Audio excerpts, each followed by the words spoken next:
Madame, Monsieur, bonjour. J'ai le plaisir de recevoir maintenant Sir Adil Raïs, qui est, comment dire, il est président du syndicat des entrepreneurs de la région. Moi, je le vois comme ça. Lui-même est un entrepreneur. Et bon, il est également vice-président, n'est-ce pas, de la commission? Non, coprésident Co-président du Conseil économique Maroc-Espagne. Du Conseil économique Maroc-Espagne, qui a été créé par les deux souverains marocains et espagnols. Sir Adil Raïs, marhaba bik. Merci d'être avec nous. Merci d'être à Tanger. Merci. Alors, Sir Adil Raïs, est-ce que vous confirmez d'abord le boom des investissements cette année et l'année dernière, mais qui s'accélère cette année? Oui, effectivement, nous remarquons réellement qu'il y a une croissance importante des investissements qui ont été approuvés au niveau de la région. Je crois que 7 milliards d'euros plus ou moins l'année passée. On est sur une tendance de plus de 3 milliards cette année. Je crois que cette région attire de plus en plus l'intérêt des investisseurs. C'est un fait pour plusieurs raisons qu'on pourra aborder tout à l'heure. À quoi attribuez-vous l'attractivité de la région? D'abord, l'histoire. En tant qu'entrepreneur, justement. Mais ce qui est intéressant, c'est le regard de l'entrepreneur. Allez-y, en tant qu'histoire. Oui. Mais avant l'histoire, Tanger, vous le savez, était une ville internationale, connue dans le monde entier, dans les années 40, 50, était une ville financière où énormément de financiers du monde entier venaient ici investir ou faire autre chose, pas rentrer dans le détail. Mais ensuite, Tanger, depuis les années 70, fin des années 70, elle a créé une dynamique industrielle. Donc, nous parlons souvent de Tanger maintenant, mais nous oublions que Tanger, réellement, a initié sa démarche industrielle dans les années 70, fin des années 70, après la mise en place d'un certain nombre de zoning, ce qu'on appelait à l'époque des zones industrielles, pour déconcentrer l'industrie qui était relativement implantée à Casablanca. Et cela a vu réellement l'implantation de plusieurs unités industrielles importantes. La fromagerie Belle, aujourd'hui, qui est l'usine la plus importante du groupe dans le monde, Jacob de Lafont, des industries, je dirais, mondiales qui se sont implantées dans les années 70. On a aussi, de ma part, commencé et démarré l'investissement dans les années 80, 1980 exactement, et cette zone industrielle était déjà active dans les années 80. Je crois que ce qui est venu après, réellement, a été facilité par l'existence de cette structure industrielle à Tanger qui a démarré dans les années 80. Et Tanger a été une zone toujours très portée sur l'international, de par son passé, de par les activités qui sont venues s'implanter par après. Les sociétés, je dirais, au niveau du textile, je me rappelle très bien qu'énormément d'entreprises allemandes se sont installées dans les années 80. C'était une des premières zones d'activité textile de sociétés allemandes dans le monde. Malheureusement, ces sociétés ont déménagé ou sont partis ailleurs en raison d'un certain nombre de problèmes, surtout syndicaux de l'époque, mais aussi le textile a joué un rôle important à l'époque et a gardé cette initiative qui a porté, je dirais, le secteur jusqu'à maintenant comme un secteur qui travaille énormément sur l'international. Très bien. Donc, est-ce que vous êtes d'accord avec cette satisfaction ou satisfecit général qui est décerné à Tanger? Oui, mais on est satisfait, on est content de cette dynamique. J'assiste aujourd'hui, quand je vais en Espagne, j'y étais la semaine passée, et j'ai participé à 2 forums, celui-là de Valence, mais aussi à un autre de Barcelone. Réellement, l'attrait de la région, l'attrait du Maroc en général, et cela, je dirais, reconforte notre démarche, qui est une démarche initialement portée sur la promotion de l'investissement ou la promotion du Maroc. Mais je crois qu'il ne faut pas se dire « Ah, on est très content, on est très satisfait », on va dire qu'on est satisfait des pas qui ont été réalisés, mais nous devons faire plus, parce que le Maroc mérite plus, parce qu'on n'a pas encore atteint le niveau de développement que le pays mérite, que Sa Majesté réellement demande d'une façon active depuis des années. Et moi, je vais donner un exemple. C'est comme un coureur de 100 mètres. Un coureur professionnel qui fait du 11 secondes pour les 100 mètres, il faut dire, et qui est passé à 10,5, il faut dire, c'est très bien. Mais il faut avoir un chrono inférieur à 10 pour être parmi les plus notables ou les plus, je dirais, rapides du monde. Le Maroc doit aller encore plus loin. Nous sommes contents de l'état d'avancement des choses, mais il faudrait qu'on aille beaucoup plus loin. Je crois que nous avons une capacité de progression qui est beaucoup plus importante que ce que nous avons fait jusqu'à maintenant. Donc voilà un peu mon avis. C'est très bien, mais nous pouvons faire mieux. Et puis vous parlez, je crois, vous êtes arrivé de parler des inégalités sociales et territoriales. Oui, je crois que c'est un des problèmes majeurs de notre pays, globalement, entre le rural et l'urbain, entre l'urbain et le périurbain. Je crois que le Maroc doit aller vers un peu plus d'équilibre territorial. Nous voyons ce qu'il y a dans la région. Tanger suit une progression très importante au niveau des investissements industriels. Tanger a une croissance très rapide du chiffre d'affaires à l'export.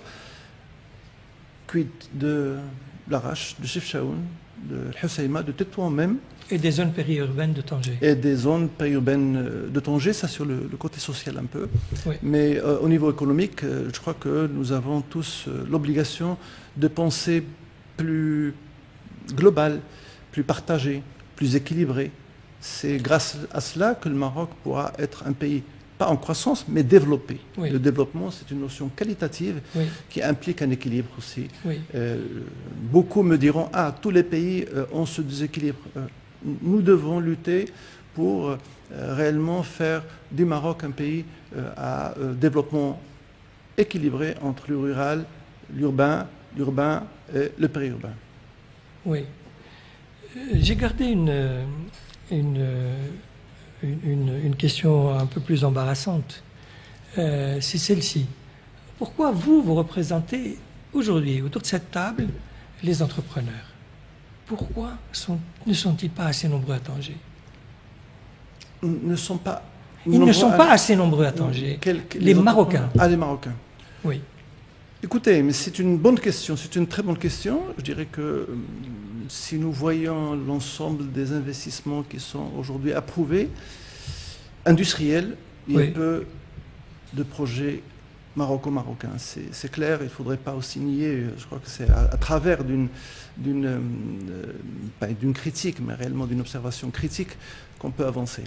Je crois que, il y a une responsabilité, bien sûr, de l'entrepreneuriat marocain, le marocain qui, je dirais, va beaucoup plus vers le plus facile, souvent l'immobilier ou l'investissement beaucoup plus rentable. Ensuite, je crois que les responsables politiques doivent comprendre que nous avons réussi à attirer l'investissement international à travers ces facilitations, à travers la création de ces zones d'accélération industrielle.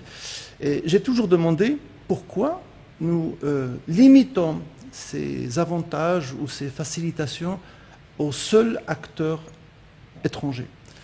Pourquoi l'investisseur marocain ne peut pas s'implanter sur les zones d'accélération industrielle sans autorisation?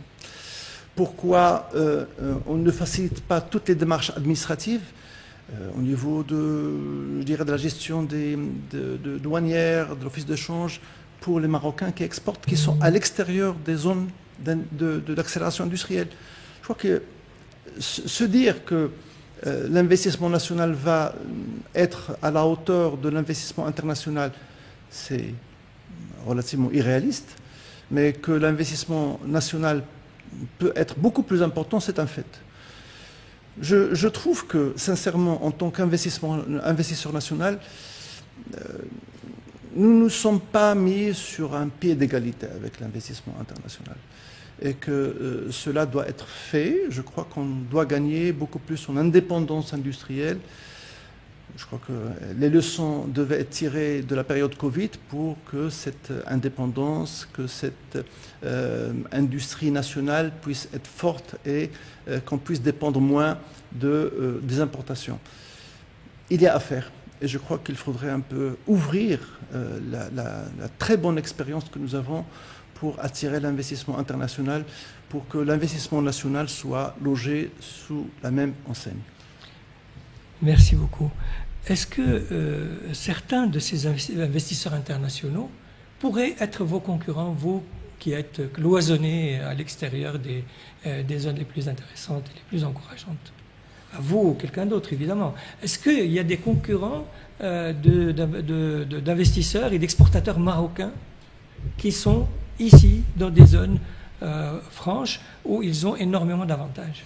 Écoutez, d'abord, il faudrait se dire une chose. Une entreprise qui est saine, c'est une entreprise qui peut résister à la concurrence internationale. Oui. Je crois que là, c'est un fait que, installé à l'intérieur ou à l'extérieur, on doit être capable de résister à cette concurrence. Alors, répondant à votre question, nous avons des exemples dans le secteur textile, confection, des entreprises qui sont à l'intérieur, des entreprises qui sont à 100 mètres, 150 mètres, 200 mètres, zone Gznaya, qui font exactement la même chose, qui exportent 100% de leur production et qui n'ont pas les mêmes avantages. Nous trouvons ça, je dirais, un peu injuste.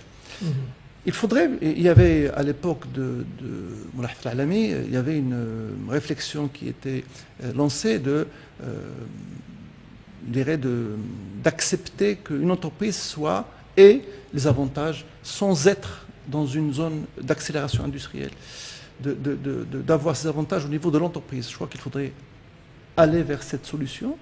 Les entreprises qui sont à l'extérieur et qui exportent 100% ou 85% de sa production peuvent avoir les mêmes avantages. Je crois que là, on va pouvoir faire un pas important et encourager réellement l'opérateur économique marocain à investir dans l'industrie. Je vous propose de poser la question demain à M. Riyad Mazzour. Je le ferai sans doute. Bien sûr, merci beaucoup. Alors,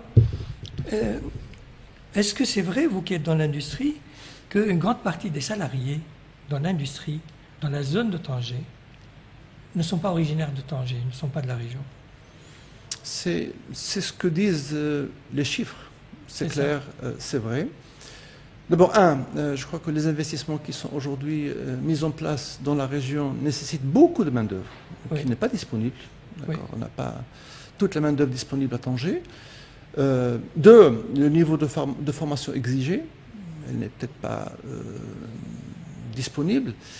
Et cela, bien sûr, et Tanger aussi, de par son attrait, fait en sorte qu'il y a une migration intérieure de gens qui cherchent un emploi, où il y a beaucoup plus de possibilités d'emploi sur la région.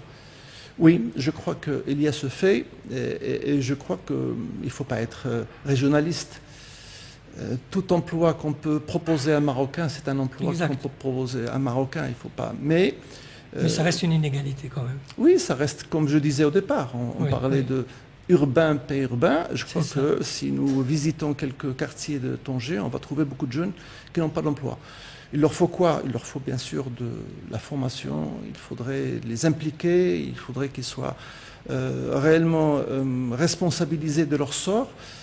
C'est un travail de famille, un travail de formation, d'éducation, un travail de l'entreprise elle-même qui doit aller chercher. Je dirais qu'il ne faut pas jeter réellement la responsabilité sur une partie, il y a une responsabilité qui est commune. Oui, d'accord. Merci beaucoup. Alors, vous connaissez bien l'industrie automobile. Je ne vais pas dire dans quel secteur vous travaillez, mais vous connaissez bien l'industrie automobile. Oui, depuis très longtemps. Oui. Depuis longtemps. Est-ce qu'il est réaliste de penser que le Maroc peut construire son industrie automobile avec des capitaux marocains? Tout dépend de ce qu'on entend par industrie automobile. Oui. Si vous parlez de pièces, d'équipements automobiles, oui, bien sûr. Pourquoi la Roumanie peut le faire, l'Inde peut le faire, le Brésil peut le faire, le Mexique ou la Chine, bien sûr, peut le faire. La Chine, l'Inde, etc. sont des marchés plus grands. Mais la Roumanie le fait, l'Italie l'a fait, l'Espagne l'a fait. Alors, moi, je n'ai pas une vision, je dirais, du Maroc qui aboutirait à un mépris de la capacité du Marocain à construire. On est capable de le faire. Mais on a parlé maintenant des avantages. On est aussi impliqué par la relation que nous avons avec les constructeurs. Il y a énormément de choses à faire. Oui, je suis sûr. Alors, si la question concerne la construction d'une voiture marocaine, je crois que des niches existent, peuvent être développées. Être un grand constructeur mondial d'une marque marocaine, il me semble que c'est très difficile vu les capitaux qui sont nécessaires, vu la technologie qui est en train d'évoluer, vu. Mais des niches existent, c'est vrai. Qu'est-ce que vous diriez à un investisseur qui est en train de nous regarder? Disons un jeune entrepreneur, un entrepreneur de jeune, voilà, qui veut faire quelque chose. Qu'est-ce que vous lui donneriez comme conseil? Ouf. D'abord, est-ce qu'il a vraiment un vrai projet à mettre en place? Deux, s'informer. S'informer, bien sûr, chez le CRI, c'est un acteur qui est fondamental dans l'investissement, mais aussi venir s'informer au niveau de la CGM, des entreprises qui sont installées pour essayer d'aller plus vite, de ne pas commettre les mêmes erreurs, d'être bien accompagné.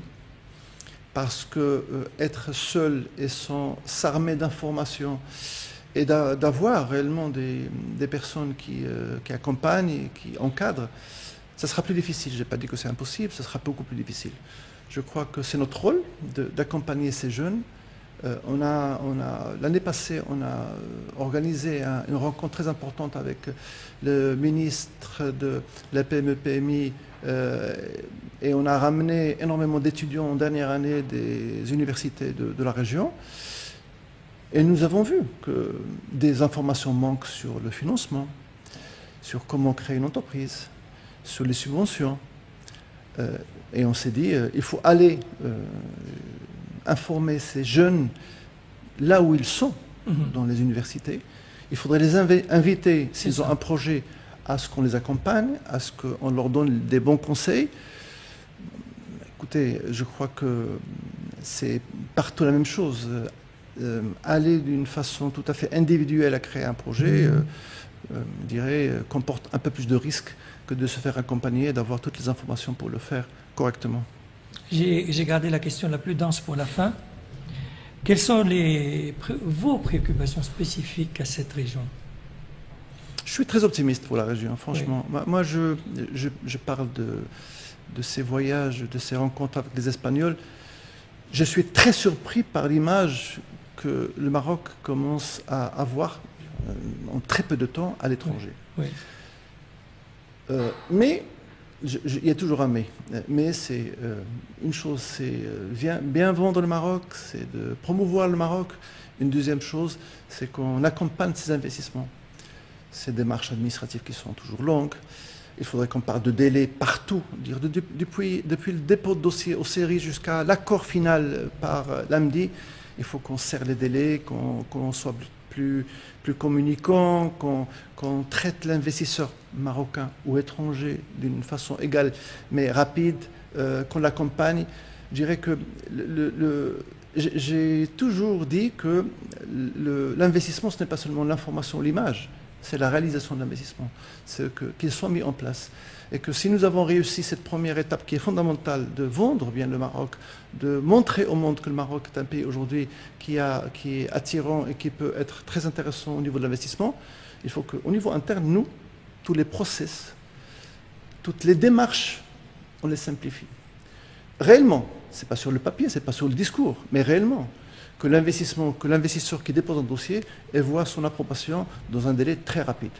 Que si le dossier manque, qu'il y ait la communication qui soit transparente, précise, d'une façon rapide. Qu'on montre aussi cette capacité qu'on a eue de bien promouvoir le Maroc, qu'une fois ici, l'investisseur doit sentir qu'il ne s'est pas trompé et que l'investissement qu'il projetait de réaliser au Maroc va se faire dans les délais mieux qu'en Europe, mieux qu'en Espagne, mieux qu'en Italie, que toutes les administrations vont réagir dans le même sens, qu'il y ait moins de conflits entre les administrations pour délivrer, pour encourager l'investissement. Je crois que tout le monde est aujourd'hui d'accord, Sa Majesté l'a demandé. L'investissement privé doit représenter les 2/3 de l'investissement de l'État du Maroc, dans un proche avenir, en 2030, je crois. Donc, l'investissement privé ne peut pas être aujourd'hui seulement une promotion. Il doit être pris en considération jusqu'à sa réalisation, son implantation ici. Très bien. Je vais vous dire, je vais prononcer juste quelques mots-clés. Et vous allez répondre par une phrase. Okay. Je vous dis les textiles. Qu'est-ce que vous me dites? Eh bien, c'est un secteur aujourd'hui essentiel pour la main-d'œuvre, surtout féminine. Alors, c'est le premier employeur de femmes au Maroc. Mais ce n'est pas suffisant aujourd'hui. Aujourd'hui, le textile fait avec le modèle actuel, qui est beaucoup plus de la confection. On importe du tissu, on est en train de coudre et réexporter n'est pas suffisant aujourd'hui. Il faudrait qu'on monte en gamme. On fabrique du tissu. Et en plus, pas le tissu normal, si vous voudrez aujourd'hui intégrer toutes les problématiques d'environnement, du textile recyclé, etc., etc. Il faut pas, c'est pas le même textile, c'est pas le même tissu, c'est pas les mêmes accessoires. Tout a changé dernièrement et va changer encore plus. Aussi, nous devons aussi encourager des jeunes créateurs de mode.